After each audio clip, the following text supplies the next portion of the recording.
I'm going to share these insights related to Amazon. A lot of it's related to Amazon Posts and Amazon Live, which I figured a lot of people may not have these insights, so I wanted to share them. And then I'll talk about some different tools that were mentioned that I'd suggest that people look into. We've not yet looked into these, but plan to do so. They sound very interesting.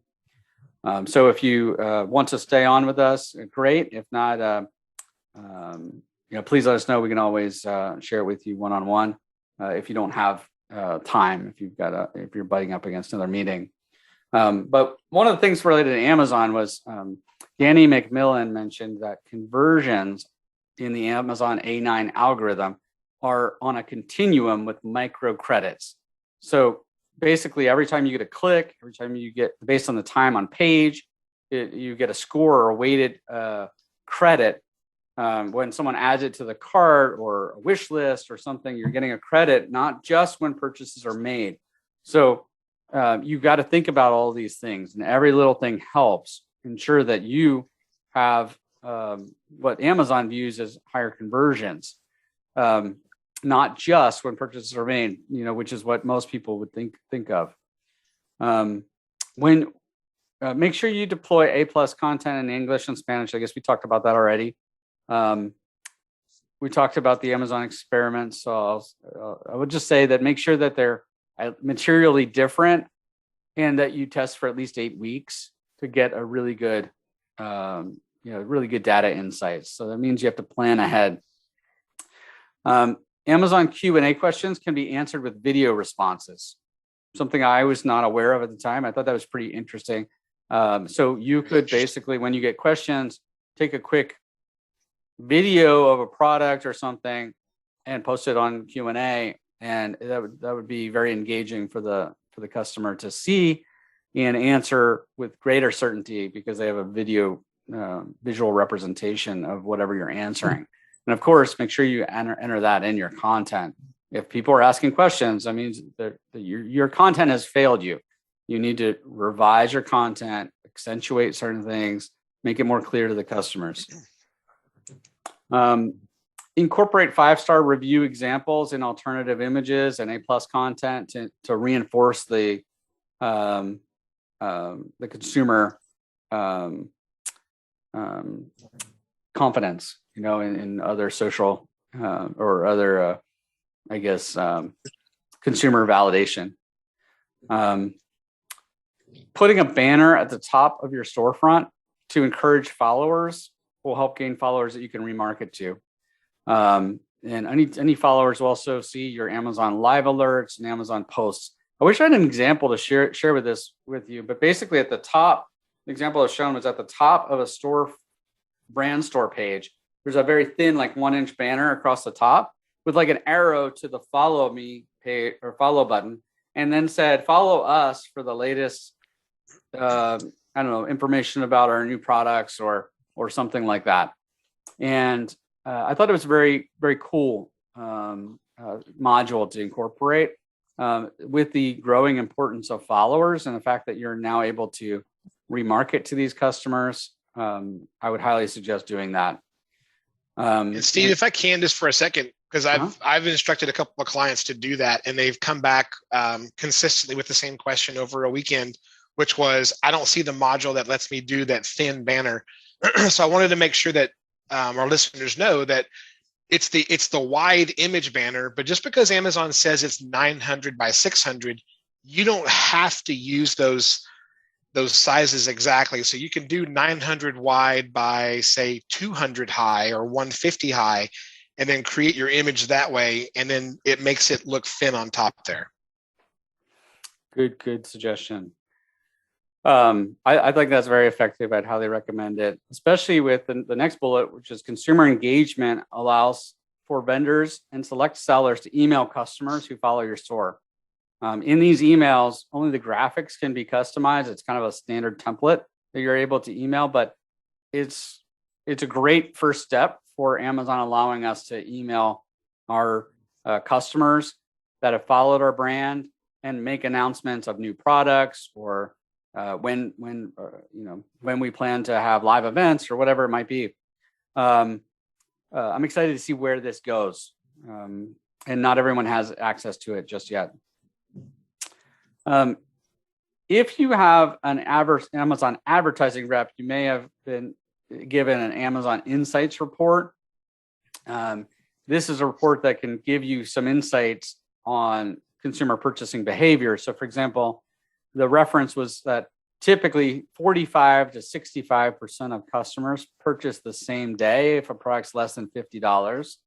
But the report can show you that, so you understand kind of the consideration process and what you're doing, and how that can be applicable to, multiple touch points with your ads and so forth.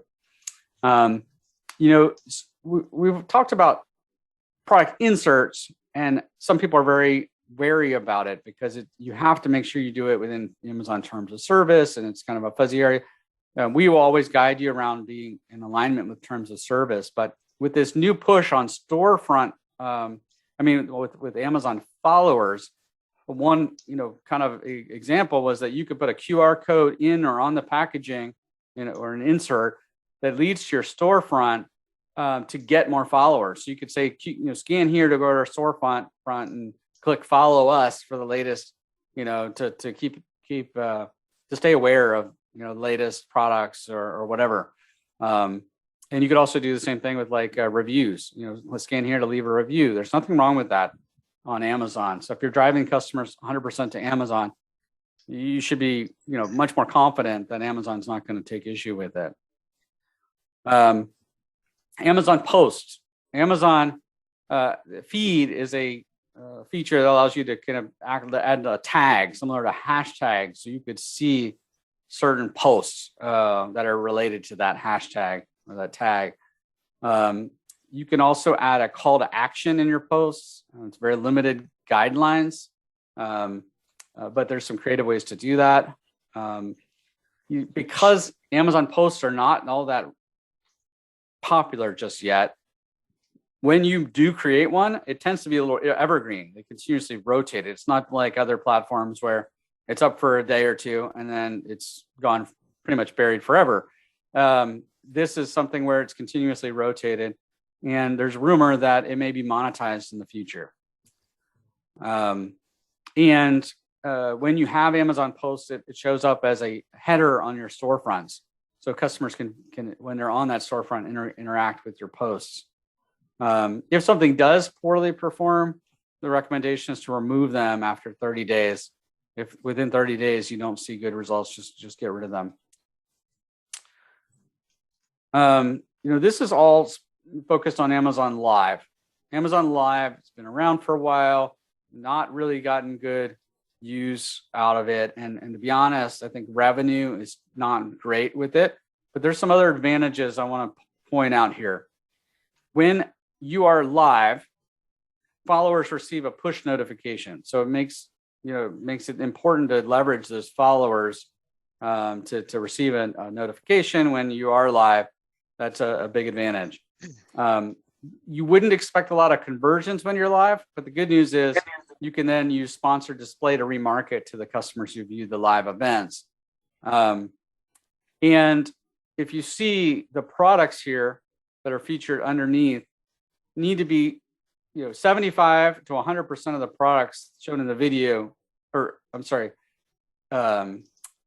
these products need to be shown in the video, 75 or 100% of the products to 100%, depending on how you're basically positioned with Amazon, have to be represented in your live video.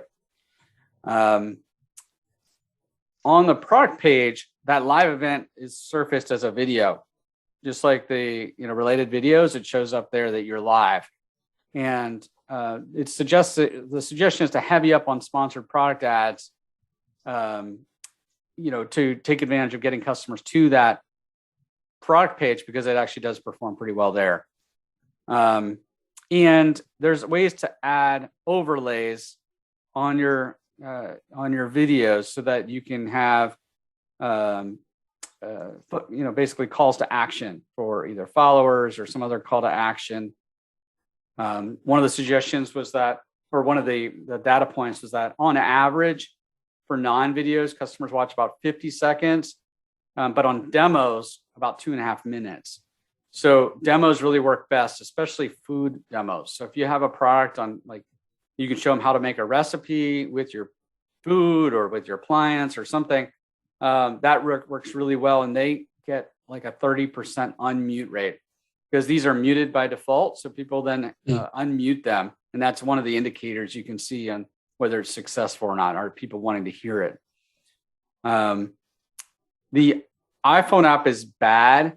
It's clunky and it doesn't allow all the features. For example, you can't record when you use the iPhone app. You have to use the iPhone app, but you can also connect a separate camera that you're using to stream the software to a software like OBS. That'll allow you to record it. And then you can use the iPhone app to push it live. Recordings can then be sliced up and used for product videos, and Amazon will also show repeats of your videos. One of the suggestions is to make sure you use a lapel mic. I already just talked about this one. And that this is an interesting one, which we've told our clients before, lower production quality works better. Customers feel that it's more real than highly produced videos. In fact, unboxing videos are number one on YouTube. So it just kind of goes to the point that, that's what customers really want to see, is just show me more details of the product. It doesn't need to be fancy.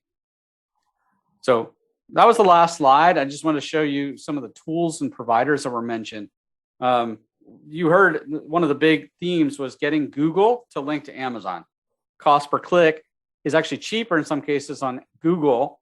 And Amped is a service provider that actually will launch those based on Amazon data, launch Google ad campaigns to Amazon in either self-service or full service option. And that's something we're looking into. There's several AI content creation software solutions that have come about that are basically able to look at keywords and then create content that's 80% of what it should be. So you're tweaking the other 20% with human intervention. Two of those that were mentioned are Phrase AI and Jasper AI. One person called out this tool, VAS, which is owned by 3M, I believe. It's a heat mapping tool to see how customers view content. So you could basically throw up an A+, like an image example of an A+ content page, and see where a customer's looking at. And one example was mentioned that they had an image on one side and text on the other, and they found that the customers, they had to flip it over the other way because customers weren't looking at what they wanted them to see. I thought that was a really good example to leverage. Similar to what we would use for PickFu, it's an opportunity to look at your, what would customers think of your images? This is basically taking it to the next level and see how they would look at your total content. And then DataHawk, it's e-commerce analytics and optimization software that we came across at the show. It looks pretty interesting. We're going to be getting a demo of that. So these were some of the ones that we saw. If you have others, we'd love to hear about it, especially those that went to the show. Any other insights? Again, we didn't talk about even 25% of the notes I took. So tried to call out the things that maybe you weren't aware of, but we'd love to hear your thoughts. And again, if you'd like to spend any time with me, be happy to do a free listing audit. And we'll put up our contact information here in just a second. Anything else to add, guys, before we drop? I don't think so. Yep. Right. Good job, Steve. Good here. Thanks, everybody. Sorry it was me doing so much of the talking. I'd rather have more of the team engaged, but unfortunately I had to rattle through a bunch of these notes. So, all right. Thanks, everybody. We'll see you again next week. And here's our contact information if you'd like to reach out to us. Again, we do a free listing audit for you. And if you're a current client, I'm always happy to get involved and help strategize, make sure we're doing the best we can for you.